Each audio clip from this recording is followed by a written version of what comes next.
Hello everybody, I'm here with April and Lindsay who are representing the Down Syndrome Association of West Michigan. They're here to tell us about the work and how the association helped to serve Lindsay's family.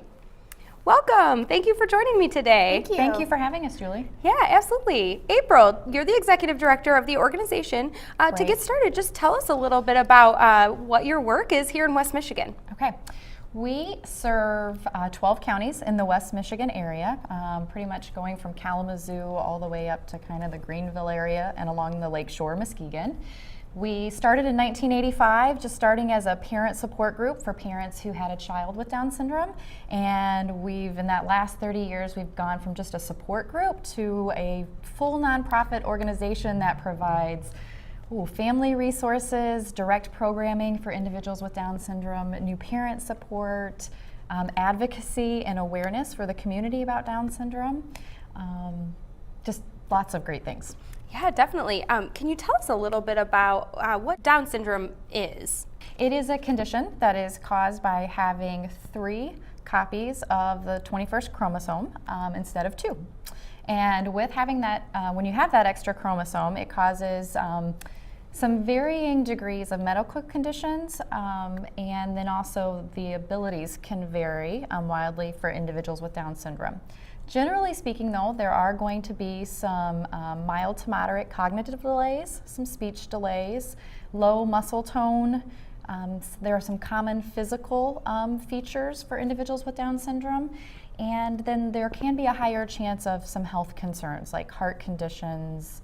What we're here to talk today about is the Early Stages program. So can you talk to us a little bit about how that service really supports families? That is one of the favorite things in the office, is when we get a phone call from a family that's just either received a diagnosis pre-birth that their child may have Down syndrome, or that their child has been born and does have Down syndrome.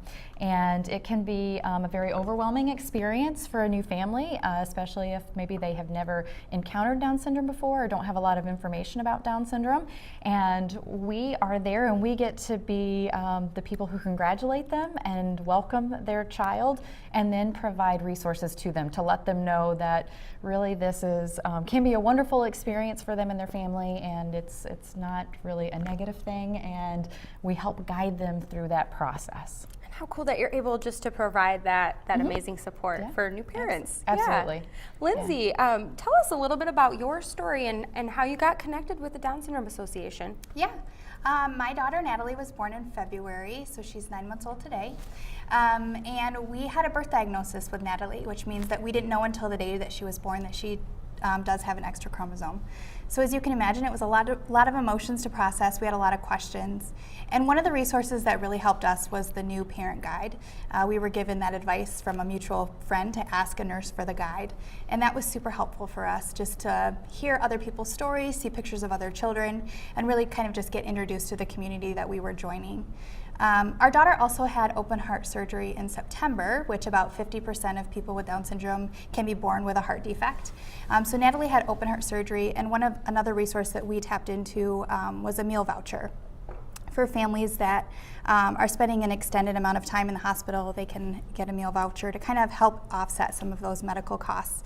We were in the hospital for about 2 weeks. Natalie took a little bit longer to recover, and so that was something that was helpful for us, just to help offset those costs.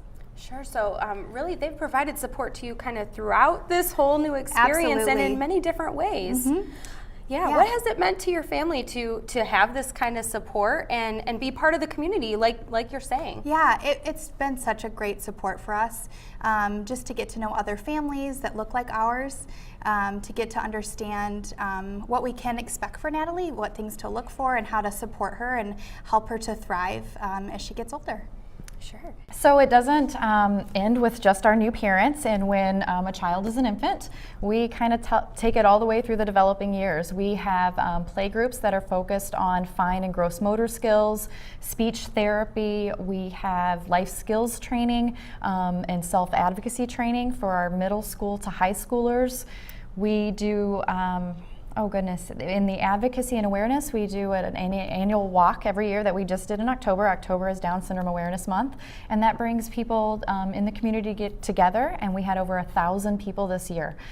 So we're just trying to get information out to the community about the abilities of people with Down syndrome. A lot has changed in the last 30 years about expectations and stereotypes, and I think people are seeing a lot more on social media showing that individuals with Down syndrome can do many things, and in a lot of instances the same things that any one of us could do, whether it's holding a job, getting married, having talents, artists, higher education, graduating from high school and college, and so it's really, it's an exciting time for us as an organization, but also I think for new parents, because there are so many possibilities for their children, and that's what we try to share, is that there are no limitations at this point. Expect the most, and your children will rise to those expectations. I love that.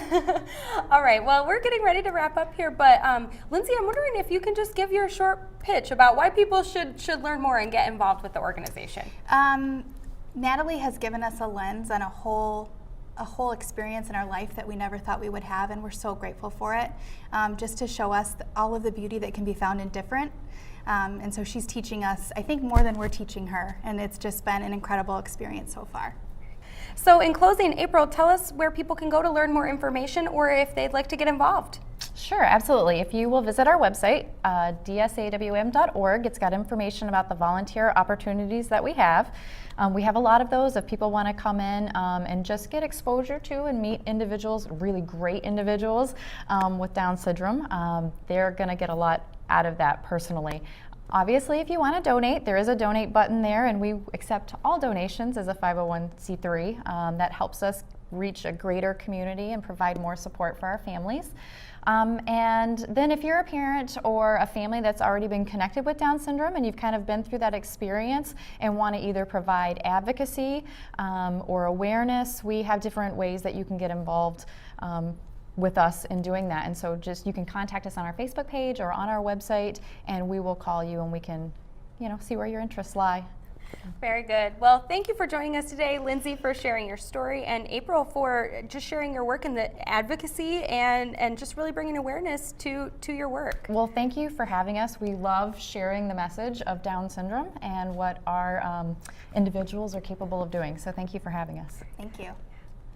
Be sure to check out the Down Syndrome Association of West Michigan's website at DSAWM.org to learn how you could get involved and volunteer to help.